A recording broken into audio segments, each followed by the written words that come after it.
I think back to some of the defining moments in my own career where, people ask like, what happened? What was there something that happened in your business where you look back so fondly on? Was it, awarding the 100th franchise or a certain revenue milestone?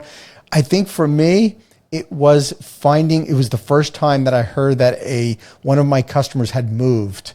Yeah. And they were so excited that they found another franchise in another location where they relocated, and they looked specifically for our brand. And that to me was I felt like I was finally on the map.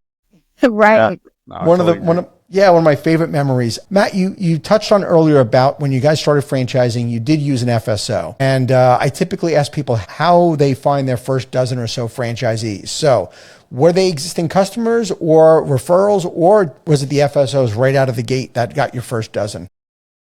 Yeah, so I'm really more the numbers and spreadsheet nerd in this relationship. And so, when we were looking at how we're going to scale on a very, very tight budget, it was, leveraging these partnerships where we could keep overhead down. And so we found an FSO that we really liked, and they were really great to partner with in the get-go. They really helped us kind of build our materials and kind of put together our story and explain how, franchisees can expect to be supported. It's easy for us because we were the franchisee, and we wanted to make sure that we provided support above and beyond, right? Right. But we started with them, and they leveraged brokers a ton, and that was the play. And so we built that into our budgets. We're going to use the broker networks, the FSOs, which what that does is that just eats up all your franchise fee. So you've got to have bandwidth, until you're building that royalty income. And unlike a service industry, site selection is the biggest hurdle we have right now.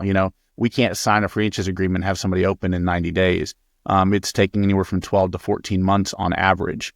As we start to see the real estate markets, shift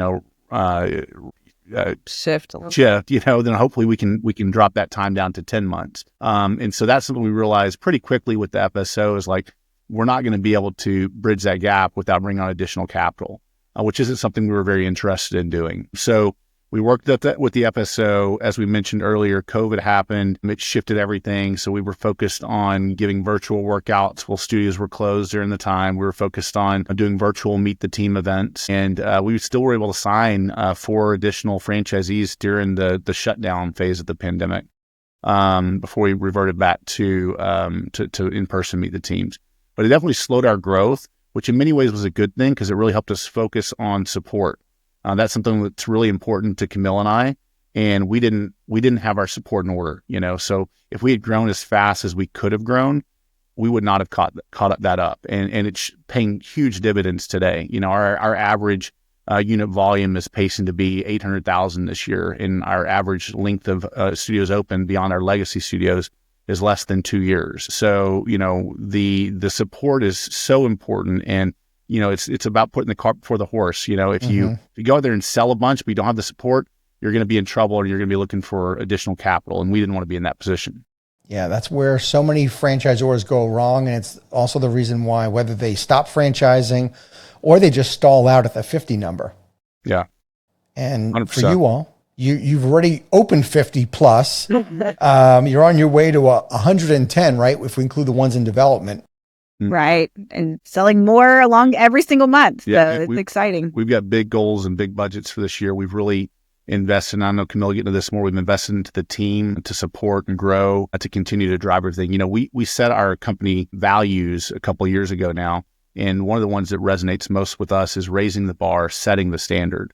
So that we don't want to just meet the bar that's out there. We want to set a new standard in support, in community, in the workout. And one of the great things that Kamille, when she was talking about the workout earlier, like we built a workout that bridges a larger gap than most.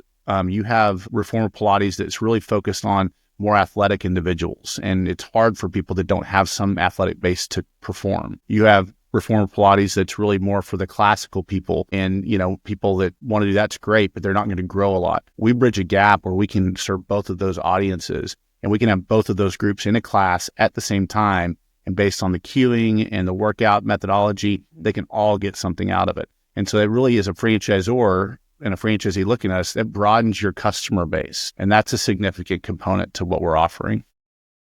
How do you all overcome the challenges with trying to make sure that the studios are run consistently? Because I could see there's a lot of, I don't want to say wiggle room, but there is the possibility that studios can be run quite differently. Absolutely. So a lot of it is the support and the touch bases that we have, whether it's with the studio owner or if the owners prefer to have managers be more, involved with running their day to day. We have our education department has monthly calls with our fitness managers that every studio should have a fitness manager. If they don't have a fitness manager, then the owner is the fitness manager.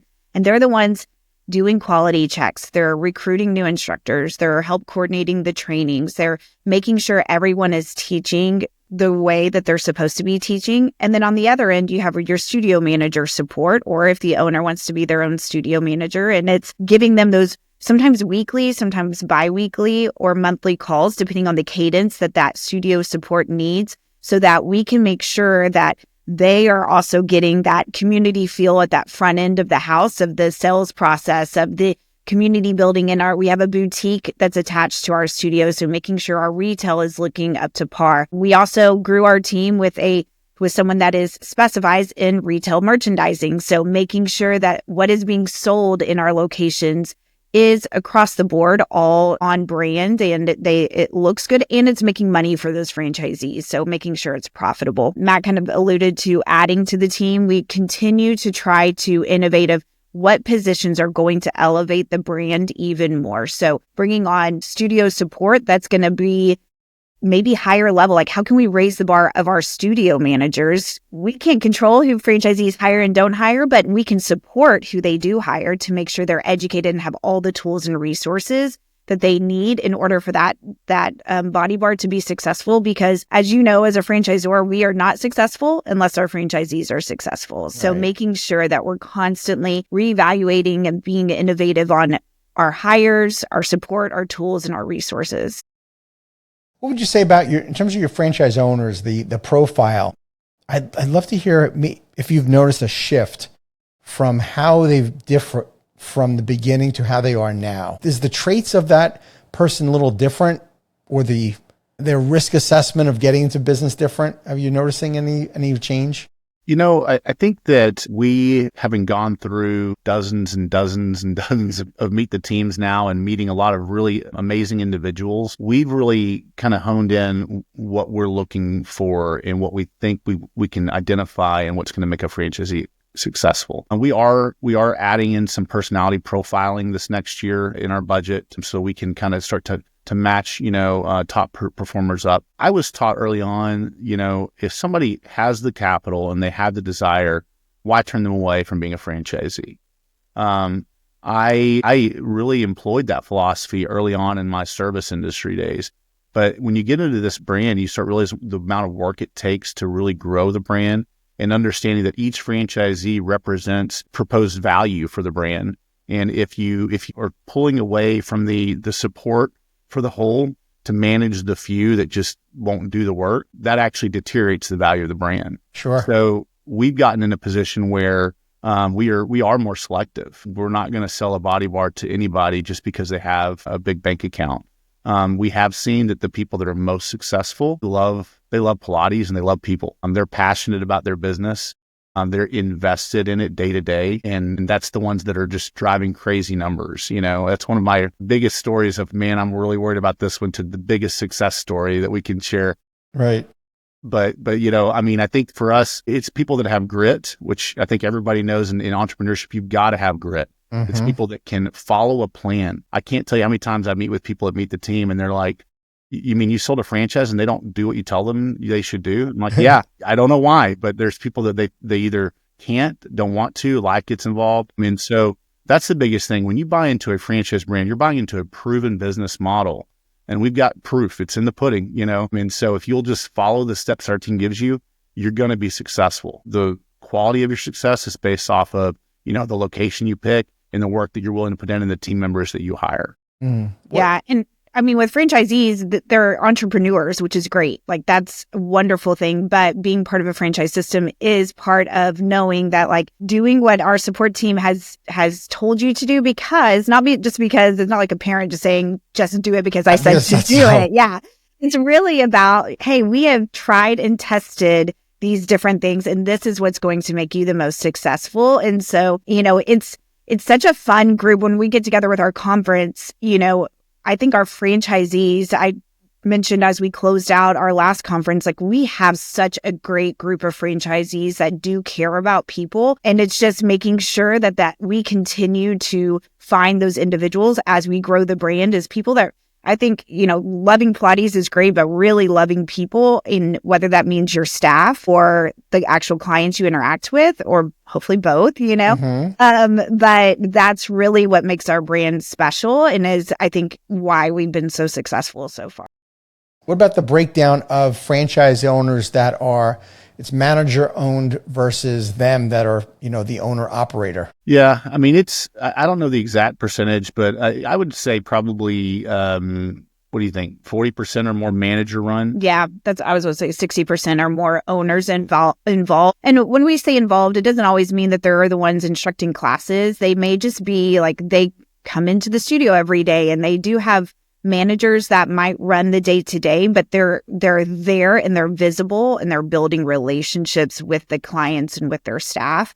And then we have some that are instructors, and they enjoy being in there and being able to sell a membership and all of those things. So we definitely have a pretty diverse group. And then we have some that are pretty semi-absentee. What's interesting about that, the ones that are semi-absentee, they recognize that, they say it to us all the time. I know it works. I just am not putting prioritizing the time to be in the studio. Yeah. And they recognize it. They know that it works. And if they would put that time forth, they know that they will get better results. But they have competing life interests, which we all understand. Thank you for tuning into the Emerging Franchise Brands podcast. For additional insights, guest applications, and to stay connected, visit us at efbpodcast.com. The Emerging Franchise Brands podcast is for entertainment purposes only, and the views expressed do not necessarily represent those of Emerging Franchise Brands, its host Frank Fumey, or Emerging Franchise Group LLC. Any discussed franchise or investment opportunity requires thorough investigation, obtaining proper disclosure documents, and expert consultation before making any investment decisions.